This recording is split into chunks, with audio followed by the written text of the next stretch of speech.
स्वागत है आपका आज के एपिसोड में। चलिए शुरुआत करती हैं पिछले अभ्यास प्रश्न के साथ। प्रश्न था, भारतीय पुरातत्व सर्वेक्षण यानी ASI के संबंध में निम्नलिखित कथनों पर विचार कीजिए। 1. संस्कृति मंत्रालय के तहत ASI देश की सांस्कृतिक विरासत के पुरातात्विक अनुसंधान और संरक्षण के लिए प्रमुख संगठन है। 2. इसकी स्थापना वर्ष 1861 में लॉर्ड इरविन ने की थी, जो ASI के पहले महानिदेशक भी थे। उपर्युक्त में से कौन सा या कौन से कथन सही है या सही है? A केवल 1, B केवल 2, C 1 और 2 दोनों, D न तो 1 और न ही 2। इस प्रश्न का सही उत्तर है विकल्प A केवल 1। चलिए देखते हैं इसके विश्लेषण को। भारतीय पुरातत्व सर्वेक्षण यानी ASI संस्कृति मंत्रालय के तहत ASI देश की सांस्कृतिक विरासत के पुरातात्विक अनुसंधान और संरक्षण के लिए प्रमुख संगठन है। अतः कथन 1 सही है। ये 3650 से अधिक प्राचीन स्मारकों, पुरातात्विक स्थलों और राष्ट्रीय महत्व के अवशेषों का प्रबंधन करता है। इसकी स्थापना वर्ष 1861 में ASI के पहले महानिदेशक अलेक्जेंडर कनिंघम द्वारा की गई थी। अलेक्जेंडर कनिंघम को भारतीय पुरातत्व का जनक भी कहा जाता है। अतः कथन 2 सही नहीं है। तो चलिए शुरुआत करते हैं आज के एपिसोड की पहले प्रश्न के साथ। हाल ही में चर्चा में रही पेंटोइया टैगोरी क्या है? A. पश्चिमी घाट में खोजी गई एक नई मेढक प्रजाति। B. हिमालय में खोजी गई एक नई तितली प्रजाति। C. जीवाणु की एक नई प्रजाति जो कृषि पद्धतियों को बदल सकती है। D. हाल ही में मध्य प्रदेश में खोजी गई एक प्राचीन शैल चित्र। इस प्रश्न का सही उत्तर है विकल्प C. जीवाणु की एक नई प्रजाति जो कृषि पद्धतियों को बदल सकती है। तो चलिए देखते हैं इसके विश्लेषण को। पेंटोइया टैगोरी विश्व भारती विश्वविद्यालय के शोधकर्ताओं ने जीवाणु की एक नई प्रजाति की खोज की है जो कृषि पद्धतियों में परिवर्तन ला सकती है। उन्होंने प्रसिद्ध नोबेल पुरस्कार विजेता रविंद्रनाथ टैगोर के नाम पर इसका नाम पेंटोइया टैगोरी रखा। अतः विकल्प C सही है। अगला प्रश्न है, महात्मा गांधी राष्ट्रीय ग्रामीण रोजगार गारंटी योजना के संबंध में निम्नलिखित कथनों पर विचार कीजिए। 1. यह ग्रामीण विकास मंत्रालय द्वारा 2005 में शुरू किए गए दुनिया के सबसे बड़े कार्य गारंटी कार्यक्रमों में से एक है। 2. यह ग्रामीण परिवारों में इच्छुक वयस्कों के लिए न्यूनतम वेतन पर सालाना 120 दिनों के रोजगार का आश्वासन करता है। 3. मनरेगा 15 दिनों के भीतर काम का आश्वासन देती है या देरी होने पर बेरोजगारी भत्ता प्रदान करती है। उपर्युक्त में से कितने कथन सही हैं? A केवल 1, B केवल 2, C सभी 3, D कोई भी नहीं। इस प्रश्न का सही उत्तर है विकल्प B केवल 2। चलिए देखते हैं इसके विश्लेषण को।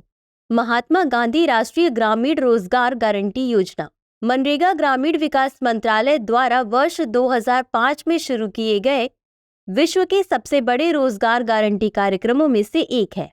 अतः कथन 1 सही है। यह योजना न्यूनतम वेतन पर सार्वजनिक कार्यों से संबंधित अकुशल शारीरिक कार्य करने के इच्छुक किसी भी ग्रामीण परिवार के वयस्क सदस्यों को प्रत्येक वित्तीय वर्ष में न्यूनतम 100 दिनों के रोजगार की कानूनी गारंटी प्रदान करता है।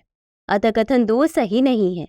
मनरेगा के डिजाइन की आधारशिला इसकी कानूनी गारंटी है, जिससे यह सुनिश्चित होता है कि कोई भी ग्रामीण वयस्क कार्य के लिए अनुरोध कर सकता है और उसे 15 दिनों के भीतर कार्य मिलना चाहिए।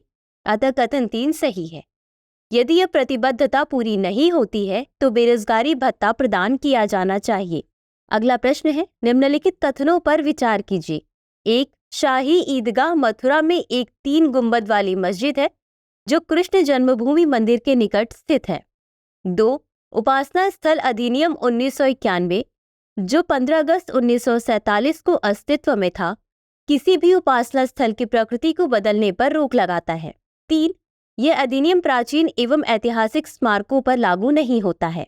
उपर्युक्त में से कितने कथन सही हैं? A केवल 1, B केवल 2, C सभी 3 या D कोई भी नहीं। इस प्रश्न का सही उत्तर है विकल्प C सभी 3। चलिए देखते हैं इसके विश्लेषण को। इलाहाबाद उच्च न्यायालय ने हाल ही में निर्णय सुनाया कि मथुरा में 3 गुंबद वाली मस्जिद शाही ईदगाह के लिए एक सर्वेक्षण किया जाएगा। यह मथुरा में कृष्ण जन्मभूमि मंदिर के निकट स्थित शाही ईदगाह मस्जिद का निरीक्षण करने के लिए एक न्यायालय आयोग की नियुक्ति की मांग कर रहा है। अतः कथन 1 सही है।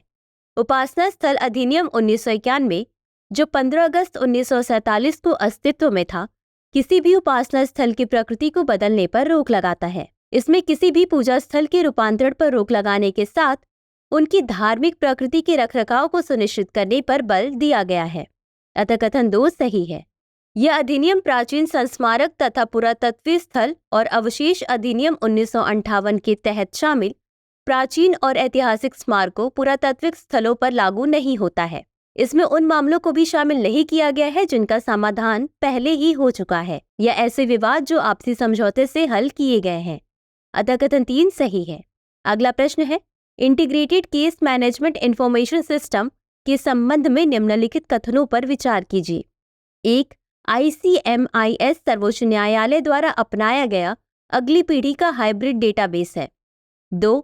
यह एक उपयोगकर्ता अनुकूल इंटरफेस के माध्यम से वादियों को ऑनलाइन जानकारी तक पहुंचने और पुनः प्राप्त करने में सक्षम बनाता है। 3. ICMIS का कार्यान्वयन वर्ष 2020 में प्रारंभ हुआ।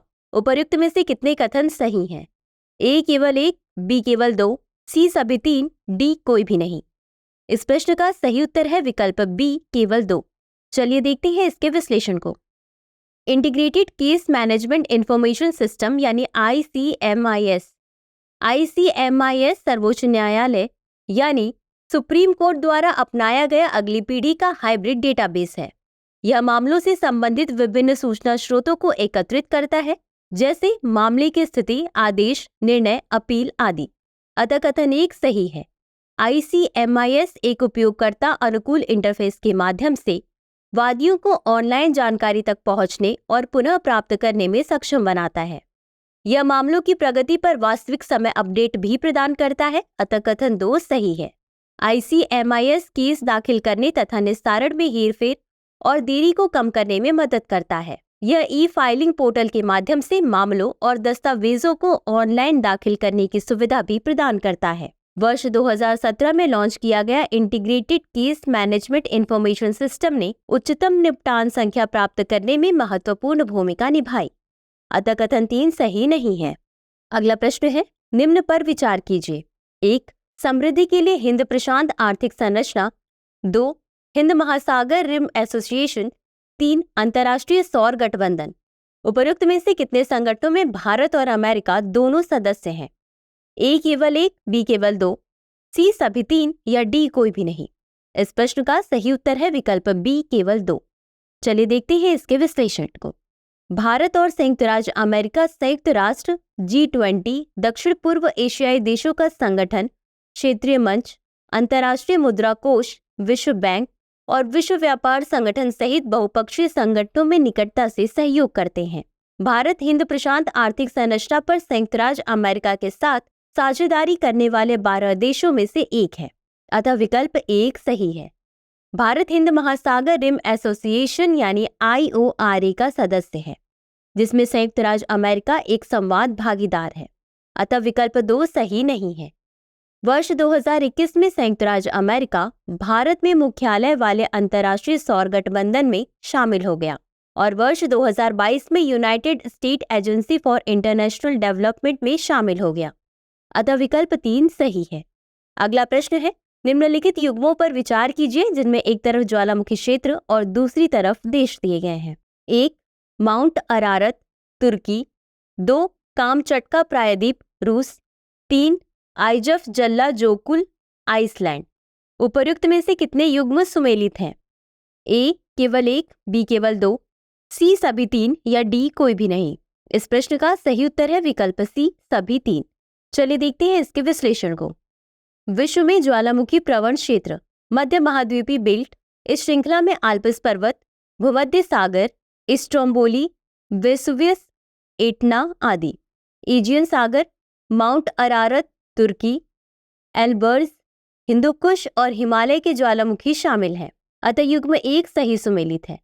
परिप्रशांत बेल्ट, प्रशांत अग्निवलय में कुल 452 ज्वालामुखियां हैं। इसके अधिकांश सक्रिय ज्वालामुखी रूस की कामचटका प्रायद्वीप से लेकर जापान तथा दक्षिण पूर्व एशिया में न्यूजीलैंड के द्वीपों तक इसके पश्चिमी किनारे पर स्थित है। अतः जोड़ी 2 सही सुमेलित है। मध्य अटलांटिक कटक, मध्य अटलांटिक कटक उत्तरी और दक्षिणी अमेरिकी प्लेट को यूरेशियन एवं अफ्रीकी प्लेट से अलग करता है। आइसलैंड मध्य अटलांटिक रिज पर स्थित है, जो तकनीकी रूप से दुनिया की सबसे लंबी पर्वत श्रृंखला है, लेकिन अटलांटिक महासागर के तल पर स्थित है। आइसलैंड यूरोप में सर्वाधिक 33 सक्रिय ज्वालामुखियों का घर है। इस अद्वितीय परिदृश्य ने आइसलैंड को अग्नि और बर्फ की भूमि की उपाधि दी है। आइसलैंड के सबसे प्रसिद्ध ज्वालामुखियों में से एक आइजफजल्लाजोकुल में वर्ष 2010 में विस्फोट हुआ, जिसके परिणाम स्वरूप बड़े पैमाने पर राख के बादल छा गए थे। अगला प्रश्न है, दुर्लभ पृथ्वी धातुओं के संबंध में निम्नलिखित कथनों पर विचार कीजिए। 1. दुर्लभ पृथ्वी धातुएं 15 लैंथेनाइट्स सहित 17 धात्विक तत्वों का एक समूह है। 2. चीन के बाद भारत दुर्लभ पृथ्वी धातुओं का दूसरा सबसे बड़ा निर्यातक है। उपर्युक्त में से कौन सा या कौन से कथन सही है या सही है? ए केवल 1, बी केवल 2, सी 1 और 2 दोनों, डी न तो 1 और न ही 2। इस प्रश्न का सही उत्तर है विकल्प ए केवल 1। चलिए देखते हैं इसके विश्लेषण को। दुर्लभ पृथ्वी धातुएं। दुर्लभ पृथ्वी धातुएं 17 धात्विक तत्वों का एक समूह है। इनमें स्कैंडियम और येड्रियम के अलावा आवर्त सारणी पर 15 लैंथेनाइट्स शामिल हैं, जो लैंथेनाइट्स के समान भौतिक और रासायनिक गुण दिखाते हैं। अतः कथन 1 सही है।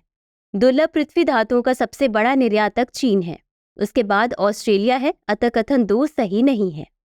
अगला प्रश्न है, जैविक हथियार संधि के संबंध में निम्नलिखित कथनों पर विचार कीजिए। 1. यह जैविक और विषाक्त हथियारों के विकास, उत्पादन, अधिग्रहण, हस्तांतरण, भंडारण और उपयोग पर प्रभावी रूप से प्रतिबंध लगाता है। 2.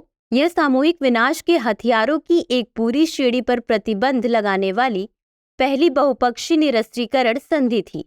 3.